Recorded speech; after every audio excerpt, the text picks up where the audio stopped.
So the thing is, nitric acid जो होता है, ठीक है, nitric acid is an oxidising agent. ये हमने पहले भी सुना होगा कि nitric acid is a good oxidising agent. ठीक है, it is a strong oxidising agent. But the thing is, इसकी दो खास बात है. मतलब ये डाइल्यूट अलग तरीके से एक्ट करता है. डाइल्यूट HNO3 और कंसेंट्रेटेड HNO3 अलग तरीके से एक्ट करता है. So although it is a oxidizing agent, but it reacts differently in dilute and concentrated forms. ठीक है. For example, when copper reacts with dilute HNO3, copper dilute HNO3 के साथ रिएक्ट करता है, तो इस केस में हमें क्या मिलेगा? कॉपर नाइट्रेट, ठीक है, plus nitrogen monoxide plus 4H2.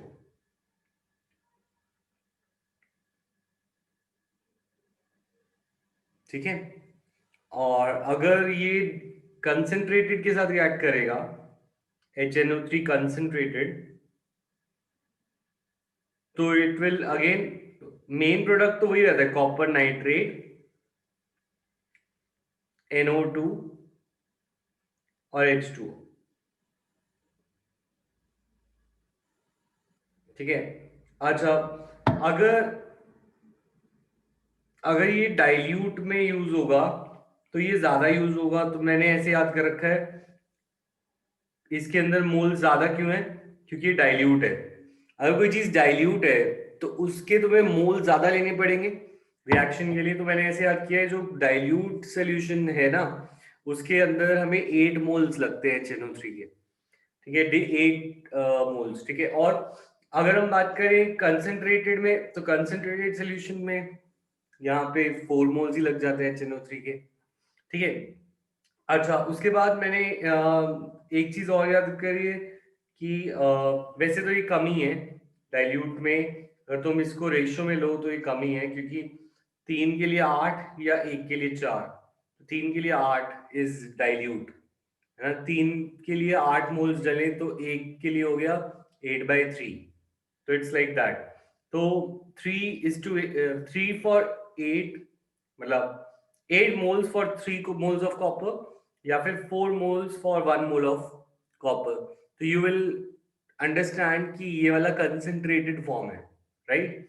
क्योंकि यहाँ पे 1 मोल के लिए 4 है, यहाँ पे 3 के लिए 8 है. ठीक है. तो अब दूसरी चीज, जो डाइल्यूट होगा उसमें पानी ज्यादा बनेगा, और जो बाय प्रोडक्ट है हमारा NO वो कम. ऑन द अदर हैंड, जब कोई कंसेंट्रेटेड हम ले रहे हैं तो उसमें पानी कम बनेगा और NO2 ज्यादा बनेगा as compare to previous case nitrogen dioxide. तो एक चीज और यहाँ पे बात है कि डाइल्यूट में हमारा बन रहा है नाइट्रोजन मोनोऑक्साइड,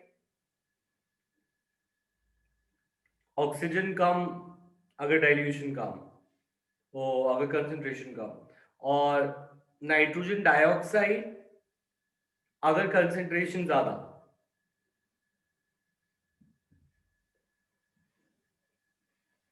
ठीक है. तो 2-3 चीजें याद रखने की हैं. एक तो स्टोइचियोमेट्री 3 और 8, अदरवाइज इसमें दिक्कत हो सकती है. 1 और 2 की स्टोइचियोमेट्री होती तो हम नहीं याद करते, है ना. 3:8 और दूसरी स्टोइचियोमेट्री है 1:4. एंड दोनों जगह नाइट्रेट तो बनना ही है. नाइट्रेट तो हम याद कर ही सकते हैं फॉर्मूले को. एक जगह नाइट्रोजन मोनोऑक्साइड बनना है, एक जगह नाइट्रोजन डाइऑक्साइड बनना है. एक 4 मोल्स ऑफ वाटर देगा, एक 2 मोल्स ऑफ वाटर देगा. ठीक है. You tell me, will you be able to learn this reaction, yes और नो?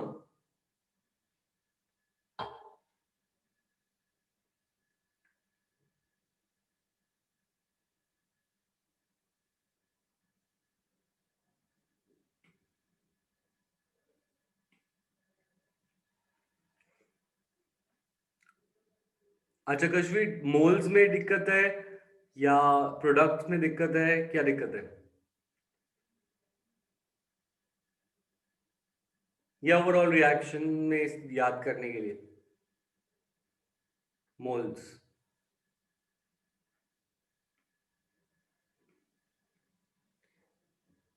ठीक है, मोल्स को तुम ऐसे समझ सकते हो, एक के लिए 4 लोग,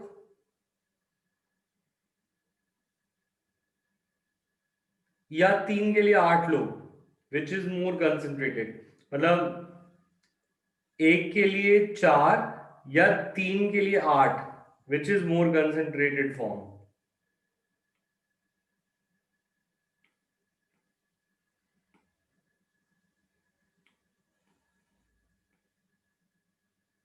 देखो, अगर 3 के लिए 8 होते हैं, 3 मोल्स ऑफ कॉपर के लिए 8 मोल्स ऑफ HNO3 है, 3 मोल्स ऑफ कॉपर के लिए, तो हमारे पास एक कॉपर के लिए कितने मोल्स हुए? एक के लिए हुए 8/3, that is around 3 2 2.6 moles for one copper. अगर 3 के लिए 8 है तो एक के लिए 2.6 है। इन दिस केस तुम निकाल सकते हो यूनिटरी से, है ना? पर इस केस में एक के लिए 4 है, तो that is why this is more concentrated form than this one. Is this now clear? Yes, sir. देन दूसरी पे आते हैं, ऐसे ही जिंक के साथ अलग काइंड ऑफ रिएक्शन दिखता है ये। कंसेंट्रेटेड में 4 के लिए 10, डाइल्यूट के लिए 4 के लिए 10, और डाइल्यूट में 1 के लिए 4, सॉरी, डाइल्यूट में 4 के लिए 10 और कंसेंट्रेटेड में 1 के लिए 4। 4 के लिए 10 again will be less than 1 के लिए 4। कैसे? 10/4, इट इज 5/2, दैट इज 2.5। तो एक के लिए 2.5 आ रहा है, अगर 4 के लिए 10 होते हैं तो एक के लिए 2.5 आता है, राइट? तो बस ये याद करने का तरीका है और कुछ भी नहीं, ठीक है? तो स्टोइचियोमेट्री याद हो जाएगी इससे कि डाइल्यूट के में 4 के लिए 10 और इसमें 1 के लिए 4। बाकी प्रोडक्ट दूसरी साइड खुद ही बैलेंस हो जाती है, जैसे मैंने बताया था। दूसरी साइड की स्टोइचियोमेट्री याद करने की जरूरत ही नहीं है, ठीक है? अब इस केस में नाइट्रोजन डाई नाइट्रोजन ऑक्साइड बनती है N2O, ठीक है? और इसमें डाई नाइट्रोजन ऑक्साइड और इसमें नाइट्रोजन डाइऑक्साइड।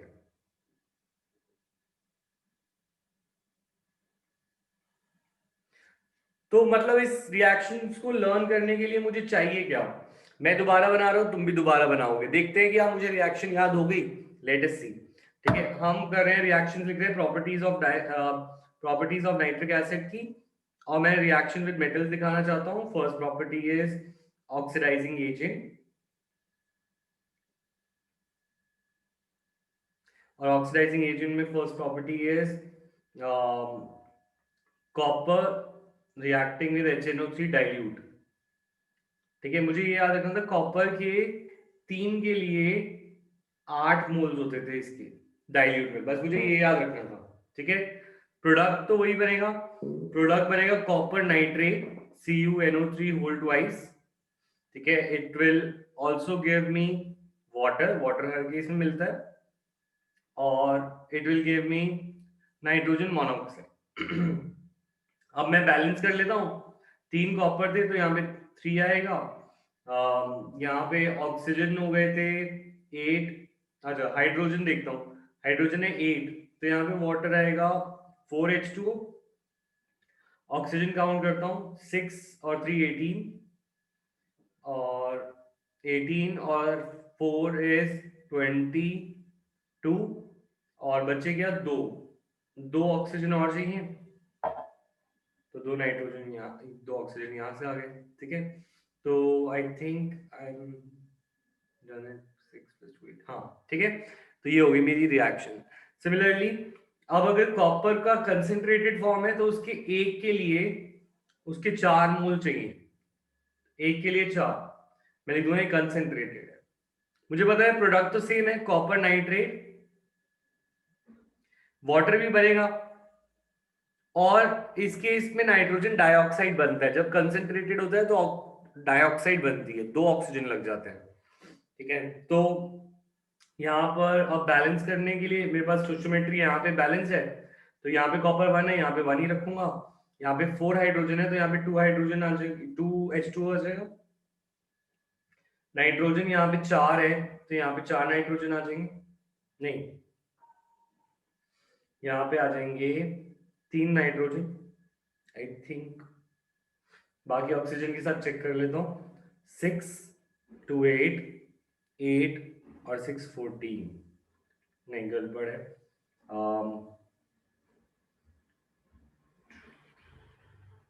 4 नाइट्रोजन, अच्छा दो तो ऑलरेडी नाइट्रोजन यहाँ पे हो चुके थे तो मुझे 2 ही नाइट्रोजन और चाहिए थे तो यहाँ पे 2 आएगा, NO2।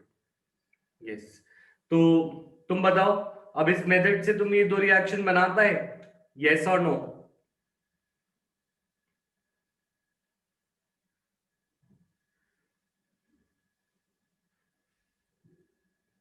ठीक है, अब अगर जिंक की बनानी है तो जिंक की भी कोई दिक्कत नहीं है।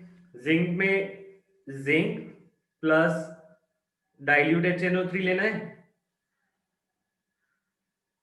ठीक है, और जिंक और HNO3 कंसंट्रेटेड, ठीक है। एक के लिए 4, ये कंसंट्रेटेड वाले फॉर्म में तो वो सेम ही है, एक के लिए 4, ये और ये कंसंट्रेटेड की रिएक्शन बिल्कुल सेम है, एक के लिए 4, बस इसके अंदर 4 के लिए 10 होते हैं, जिंक के 4 मोल के लिए 10, ठीक है। Okay Harsh, then ZnNO3 whole twice plus H2O। एक चीज जो याद रखने की है, यहाँ पे N2O बनता है नॉट NO। ऑक्सीजन इसमें भी कम है, इसमें ऑक्सीजन इससे भी कम है इनफैक्ट, पर यहाँ पे NO नहीं बनता, यहाँ पे N2O बनता है, ये हमें याद रखना है, ठीक है। उसके अलावा अब इसको बैलेंस कर लेंगे तो 4 जिंक है तो 4 जिंक यहाँ पे आएगा, 10 HNO3 में नाइट्रोजन देख लू मैं, नाइट्रोजन यहाँ पे कितने हो गए हैं, 2 4 8, तो यहाँ पे बनेंगे 2, आई थिंक। अब रिएक्शन बैलेंस होनी चाहिए हाइड्रोजन 5 लगा के, ठीक है। उसके बाद नेक्स्ट साइड पे, दूसरी साइड पे रिएक्शन क्या होगी, ZnNO3 whole twice plus H2O plus NO2, ठीक है। तो इस केस में अगेन तुम बैलेंस करोगे तो यहाँ पे 2H2O और 2NO2 आएगा, ठीक है। तो all 4 reactions of oxidising property clear. Next, very good Vanshika, next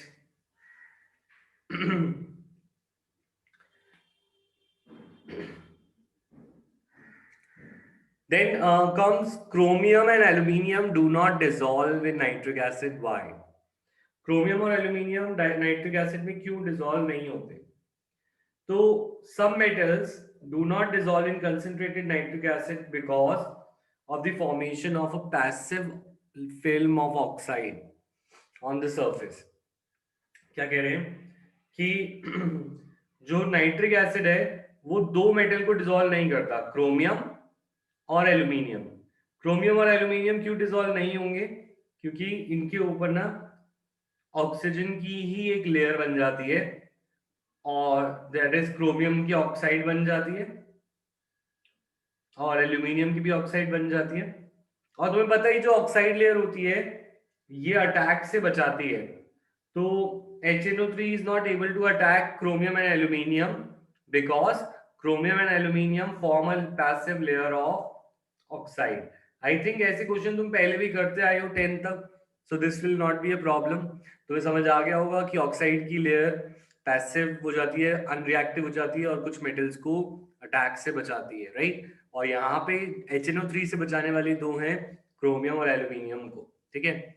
अच्छा, nitric acid not only reacts with metal but also known metals, prove by giving example.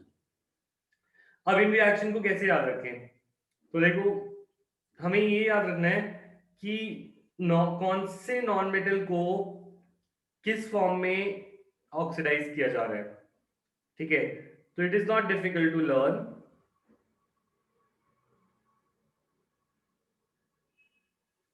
मतलब नाइट्रिक एसिड जो है बहुत ज्यादा ऑक्सीडाइजिंग है, और वो इनफैक्ट नॉन मेटल्स को भी ऑक्सीडाइज कर देते हैं। तो नॉन मेटल है I2, I2 को इट ऑक्सीडाइजेस टू HiO3, ठीक है। कार्बन को it oxidise into carbon dioxide, S8 को it oxidises into H2SO4, P4 को इट ऑक्सीडाइजेस इनटू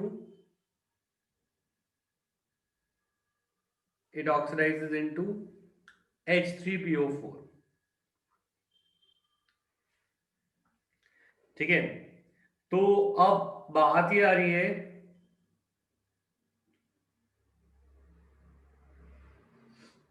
कि तुम्हें पहली चीज जो याद होनी चाहिए वो ये कि कौन सा नॉन मेटल किस चीज में ऑक्सीडाइज होता है।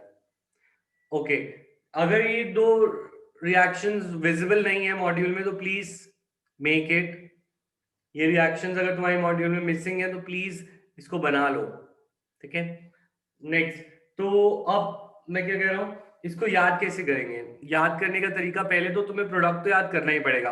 आयोडीन ऑक्सीडाइज होगा HiO3 में, carbon in carbon dioxide S8 into H2SO4, ये हमें याद रखना है, ठीक है। P4 ऑक्सीडाइजेस इनटू H3PO4, ठीक है। अब अगर हम इसमें HNO3 डालते हैं तो सबके अंदर जो बाय प्रोडक्ट्स है वो सेम है, सबके अंदर NO2 और H2O तो बनेगा ही बनेगा, सबके अंदर NO2 और H2O बनेगा। So this is not difficult to learn कि HNO3 के साथ इन सब रिएक्शंस में NO2 और H2O बनता है, ठीक है। तो अब जो याद करने की बात है वो ये कि मोल्स कितने हैं, क्योंकि अगर हम इसको बैलेंस करने बैठेंगे तो 10 और 48, this is kind of like impossible to balance on the spot, so we will have to learn these reactions with stoichiometry, और stoichiometry से I mean कि only the left side LHS की stoichiometry। तो I2 iodine के लिए कितने moles लगते हैं, 10 मोल्स। कार्बन के लिए कितने मोल्स लगते हैं, 4 मोल्स। S8 के लिए कितने मोल्स लगते हैं, 48 मोल्स। और P4 के लिए कितने मोल्स लगते हैं, 20 मोल्स।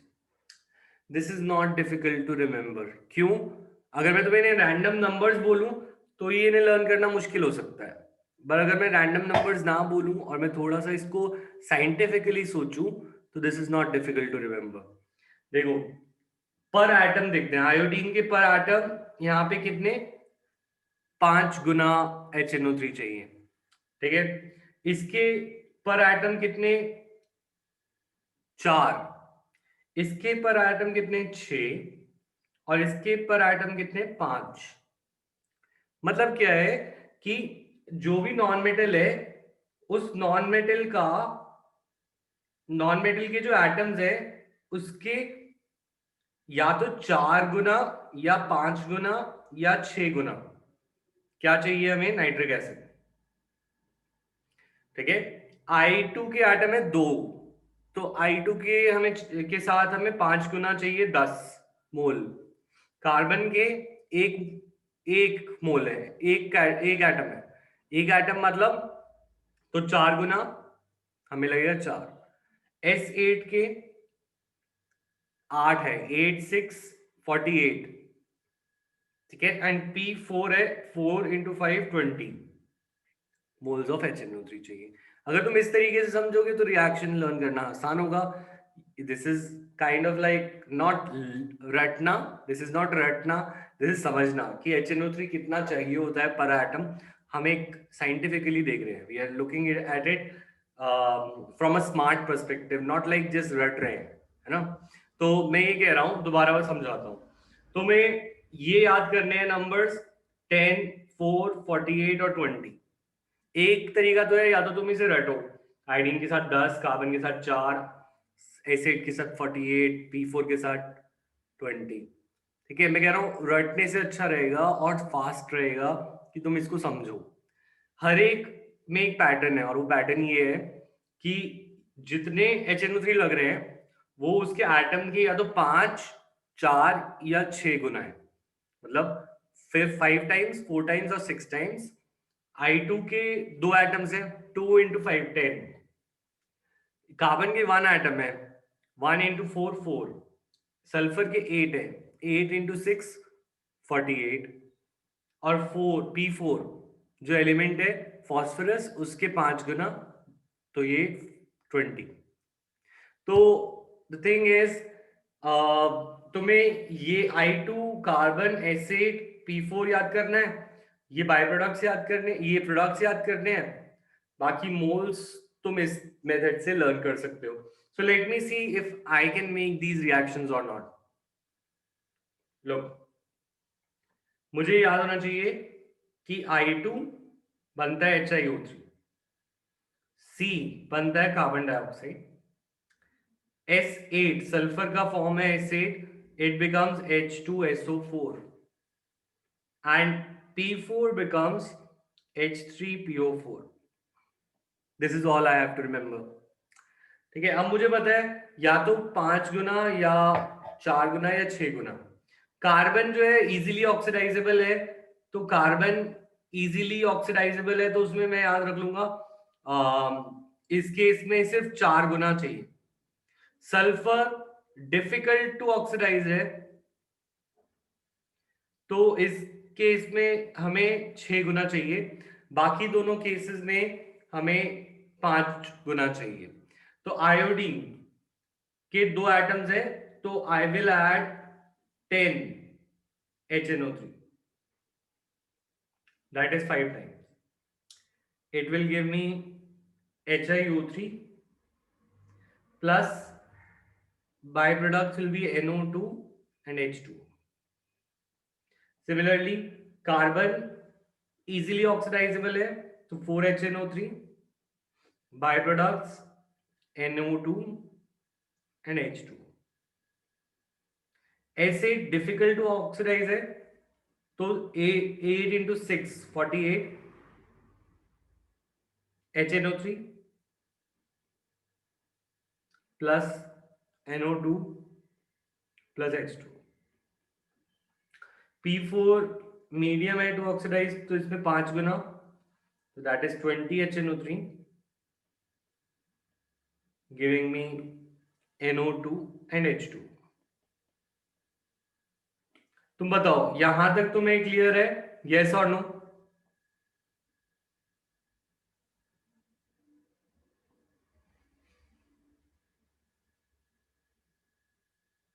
ठीक है, तो अब बस करना क्या, अब तो स्टोइचियोमेट्री पूरी करनी है।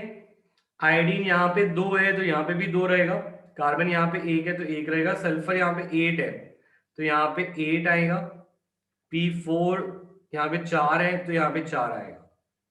ठीक है, बाकी नाइट्रोजन देख लेते हैं। नाइट्रोजन यहाँ पे 10 है तो यहाँ पर 10 आएंगे। यहाँ पे नाइट्रोजन 4 है तो यहाँ पे 4 आएगा। यहाँ पे नाइट्रोजन 48 है तो क्या 48 आएगा। और यहाँ पे नाइट्रोजन 20 है तो यहाँ पे 20 आना चाहिए। ठीक है, बाकी बचा हाइड्रोजन को, तुम काउंट कर लो या ऑक्सीजन को। हाइड्रोजन इजी रहेगा, 2 हाइड्रोजन है यहाँ पे और यहाँ पे 10 है और यहाँ पे 2 है तो यहाँ पे 4 आना चाहिए। यहाँ पे 4 हाइड्रोजन है और यहाँ पे, तो यहाँ पे 2H2 आना चाहिए। यहाँ पे 48 हाइड्रोजन है जिसमें से 16 यहाँ पे लग गए। 48 माइनस 16 इज 32 आई गेस, तो 32 यहाँ पे आने चाहिए। और यहाँ पे 20 हाइड्रोजन है जिसमें से 12 यहाँ पे यूज हो गए तो यहाँ पे 8 बचे, तो यहाँ पे 8 आने चाहिए। So I think we are done, if I'm not wrong. 4 to 16, यहाँ पे मेरी गड़बड़ है कुछ, है ना? यहाँ पे 8 to 16 और यहाँ पे 48 हाइड्रोजन है।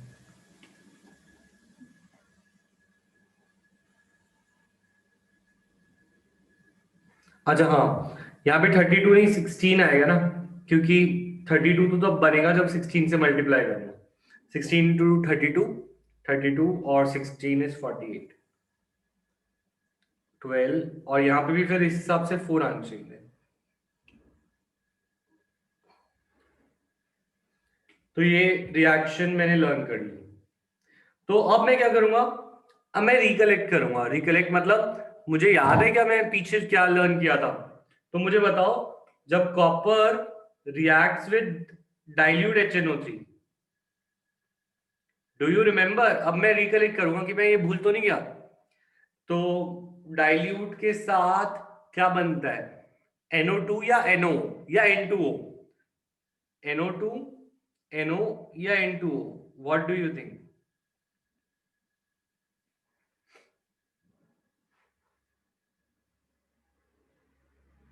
या तो कॉपर में NO बनता है।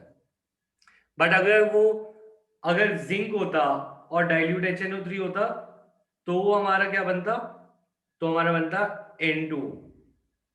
तो हमारा बनता N2O। तो ये मुझे याद है।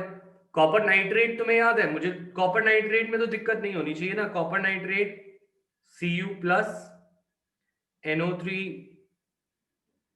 Cu plus NO3 -1, Cu2 plus. तो कॉपर नाइट्रेट बनाने के लिए फॉर्मूला क्या है? Cu2NO3, sorry CuNO3 whole twice. तो this should not be a problem. ठीक है, so we are done with these reactions. ठीक है, अब कुछ मेटल के साथ भी रिएक्शंस आती हैं।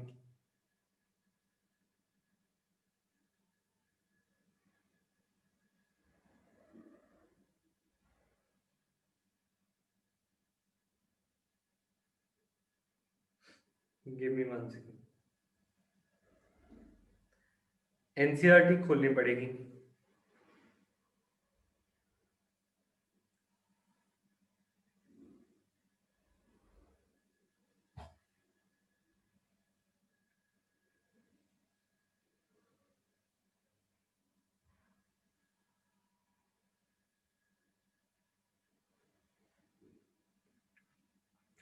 अच्छा, अब नाइट्रोजन की कुछ रिएक्शंस हमारी मेटल्स के साथ भी है।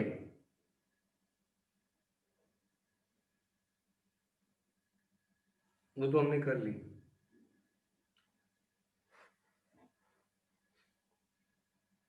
ऑलराइट, तो next, what is brown ring test, give its principal.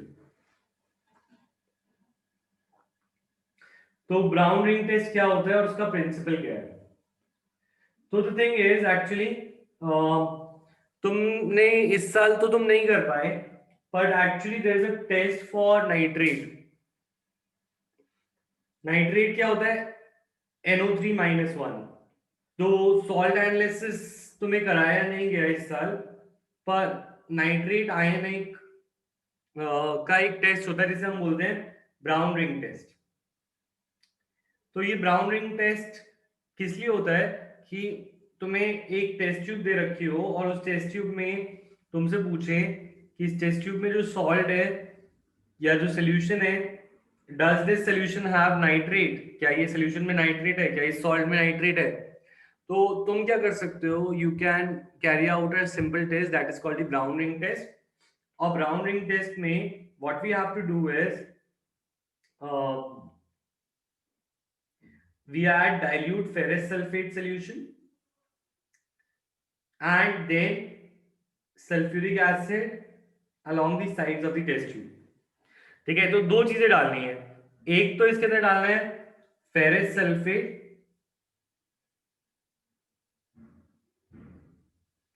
एक तो तुम्हें डालना है इसके अंदर ferrous sulphate FeSO4,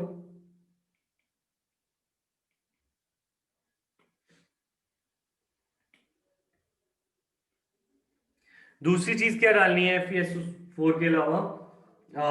we have to add sulphuric acid at the edges.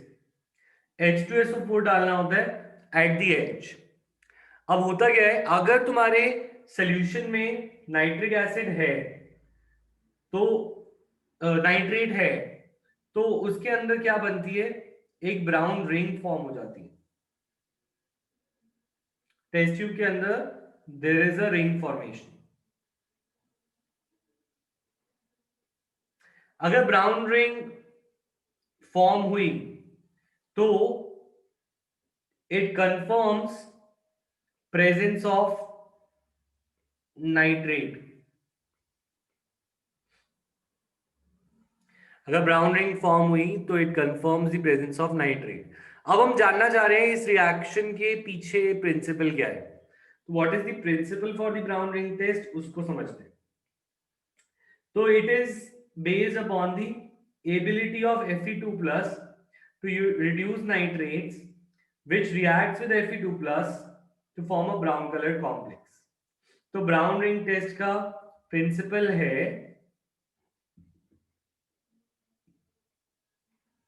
Principal क्या है, प्रिंसिपल है कि ये आयरन 2 प्लस की एबिलिटी टू रिड्यूस नाइट्रोजन की वजह से हो रहा है। तो देखो, ये है हमारा iron 2 plus, look at this, this is iron 2 plus. ये नाइट्रेट को रिड्यूस कर रहा है, तो नाइट्रेट हो गया reduce, nitrate got reduced. Nitrate reduce होने की वजह से हमारा बना NO। क्या बना?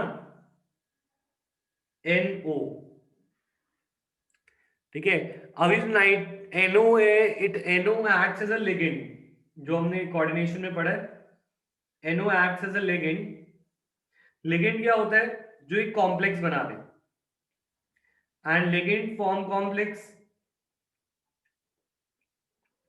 तो Fe2 प्लस पानी में तो है ही, पानी भी लिगेंड एक्ट करता है, और नाइट्रोजन मोनोऑक्साइड भी लिगेंड की तरह एक्ट करता है, और ये दोनों मिलकर एक कॉम्प्लेक्स बना लेते हैं, and coordination complex are brown colour. तो ये जो ब्राउन कलर रिंग बनती है, it is actually due to formation of this compound, that is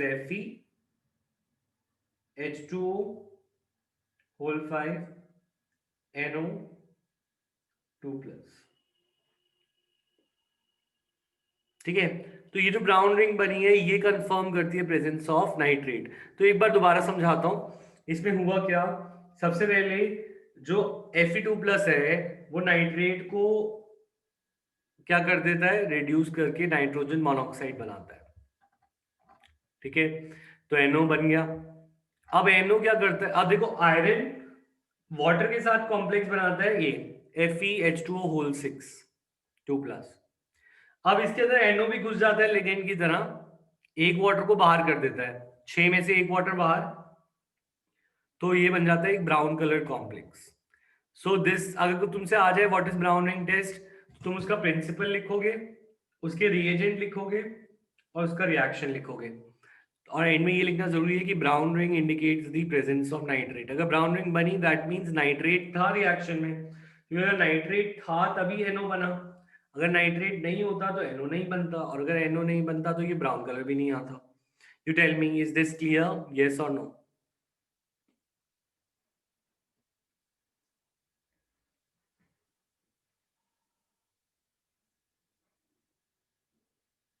तो ये रिएक्शन तुम्हें एज इट इज लर्न करनी पड़ेगी, ठीक है।